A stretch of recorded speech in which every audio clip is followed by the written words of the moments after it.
Gracias, señora asambleísta. Tiene la palabra la asambleísta Silvia Salgado. Señora presidenta, buenas tardes, compañeros asambleístas. En días pasados, el CAL remitió a la Comisión de Educación un proyecto de ley denominado alimentación escolar. Y tiene que ver mucho con el tema que hoy se analiza. Precisamente reconocer que se trata de un programa, el que está vigente desde los años 80, actualmente, el programa de alimentación escolar, y que gobierno tras gobierno viene implementándose, y lo más importante de eso, que hay que decirlo de manera frontal, ha venido creciendo, jamás ha venido disminuyendo. Se llegó al punto, señoras y señores asambleístas, de lograr, ¿por qué no decirlo?, universalizar la atención a los niños en edad escolar, a todo lo que significa el sector público, a todas las unidades educativas. El sistema educativo público del país tuvo hasta el año anterior una cobertura general masiva. Es más, en algunos casos se extendió inclusive a las unidades educativas fiscomisionales, y en el caso de las unidades educativas del milenio, rebasó no solamente el desayuno escolar, sino 3 comidas, porque había precisamente estudiantes que pernoctaban en el sitio en donde estaba ubicada esta unidad educativa. Se llegó inclusive a determinar cifras que daban cuenta de cuál es la inversión del Estado, cerca de 200 millones anuales para este programa de alimentación escolar. Por lo tanto, sí preocupa el hecho o las declaraciones que se dan y que han sido públicas de que este programa tendrá algunas modificaciones. Pero también es importante lo que se dice, para el bienestar de sus beneficiarios.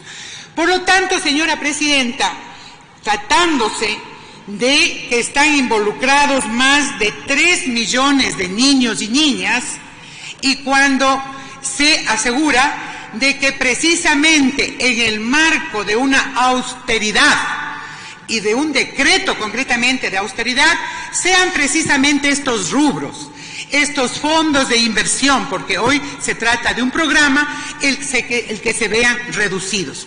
Por eso coincido yo con el asambleísta Samaniego, que tiene que ser enfocado estas políticas públicas desde ese principio del interés superior el niño. Se justifica entonces de que se explique en qué consistirían esas modificaciones, porque estamos de acuerdo que precisamente que hay que modificar este programa, pero en cuanto a la calidad, porque es importante señalar que Ecuador es el segundo país en América Latina con más prevalencia de retraso en el crecimiento, en la desnutrición crónica infantil. La quinta parte de los niños y niñas menores de 5 años tienen desnutrición en nuestro país. Pero también hay malnutrición, y por eso nos preocupan las modificaciones que cuando sí desconocemos en qué consiste en eso.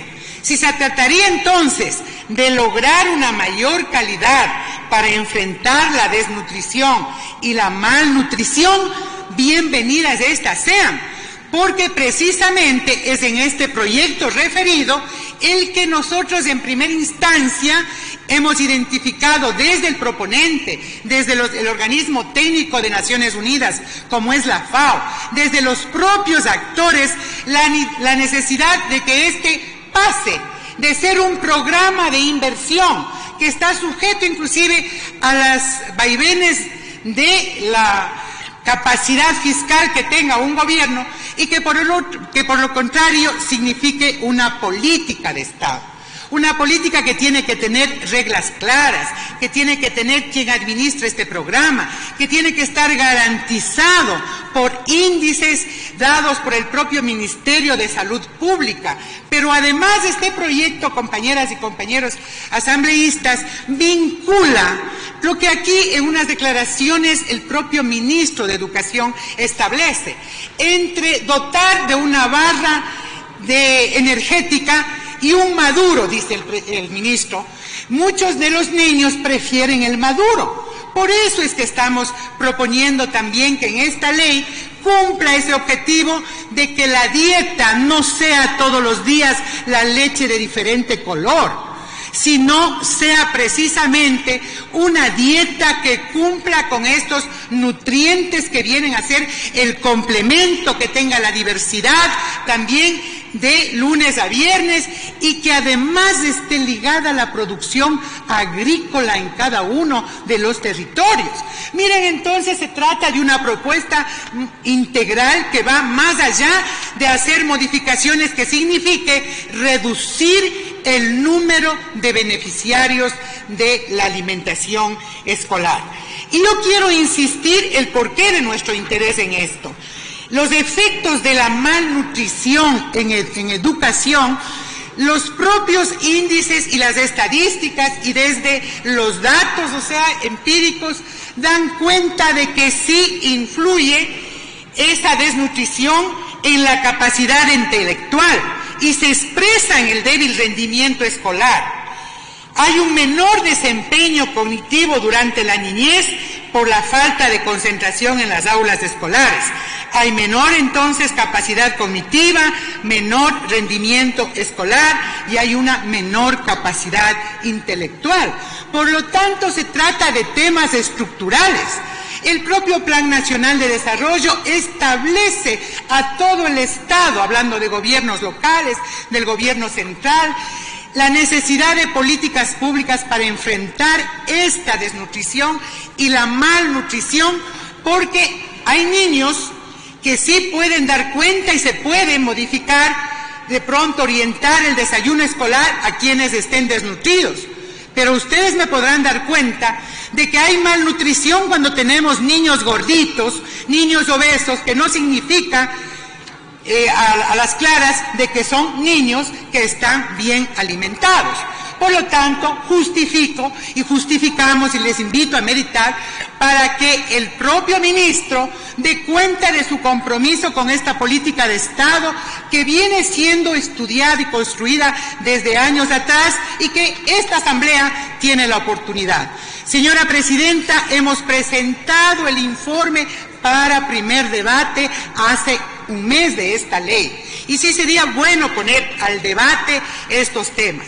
Y además, advertir que esta propia Asamblea, una de las observaciones que hizo al presupuesto general del Estado es precisamente la reducción para este tipo de programas, como es la alimentación escolar, los uniformes, los textos escolares, que sí tienen que ser actualizados cada 3 años. Y obviamente la necesidad de establecer este principio del interés superior del niño cuando tenemos una infraestructura educativa que no ha recibido el mantenimiento durante más de 8 años y que nos preocupa, por ejemplo, y no es que estemos en contra de la apertura de las escuelas cerradas, es más, en la propia ley advertimos de que la comunidad educativa, la comunidad rural debe tener la parte protagónica para poder inclusive reabrir lo más pronto posible. Pero nos preocupan las condiciones de esa reapertura cuando estas escuelas son unidocentes, cuando también la calidad tiene que llegar al sector rural. Por eso hemos incluido, y yo estoy de acuerdo, que sea otro de los grandes temas, la inversión en infraestructura y la inversión prioritaria para la apertura de estas escuelas. Y nos preocupa también el sistema de protección de la niñez. En definitiva, si quisiéramos saber de la autoridad rectora del sistema educativo cuáles son las propuestas, pero para hacer esto, y en eso difiero con el asambleísta Samaniego, no es necesario únicamente que venga el ministro en una especie de comisión general que constituye una comparecencia al Pleno y no tengamos la posibilidad de la comisión precisamente de abordar soluciones, de discutir soluciones. Y ese espacio, señora Presidenta, finalmente considero que sí puede ser la Asamblea, la Comisión Especializada de Educación, con el compromiso de elevar un informe al Pleno. Quiero entonces pedir que en estas circunstancias se acoja los 4 puntos, ya no es el punto inicial, pero que en lo posible podamos, tener la necesidad de contar con la presencia del ministro, porque al fin de cuentas, no quiero adelantarme, pero en estas y en otros casos, como el tipo de becas, como el pago de incentivos jubilares, tenemos un problema, señoras y señores asambleístas. Hay unas llaves que está cerrada. Y esas llaves que está cerrada se llama Ministerio de Finanzas. Hacen esfuerzos los ministerios. Claro, la diferencia está que en temas de salud y educación son derechos y obviamente esas llaves cerradas están obligando a los ministros especialmente a reducir, ¿no?, el servicio, a ver en peligro, poner en peligro el ejercicio del derecho para todos, como es el caso de la alimentación escolar. Por eso también pido que realmente, como sucede en otros casos, el ministro de Finanzas también tiene que dar sus informes, también tiene que tomar decisiones políticas respecto de la inversión. Este mismo Pleno, para conocimiento o recordarles a ustedes, resolvió que el ministro de Finanzas acuda a la Comisión de Educación para que dé cuenta del financiamiento para becas. El señor ministro, como sucede en algunas otras comisiones, no asiste. Por lo tanto, no tenemos ese soporte que al final de cuentas, para cualquier política a través de los ministerios, requiere del financiamiento.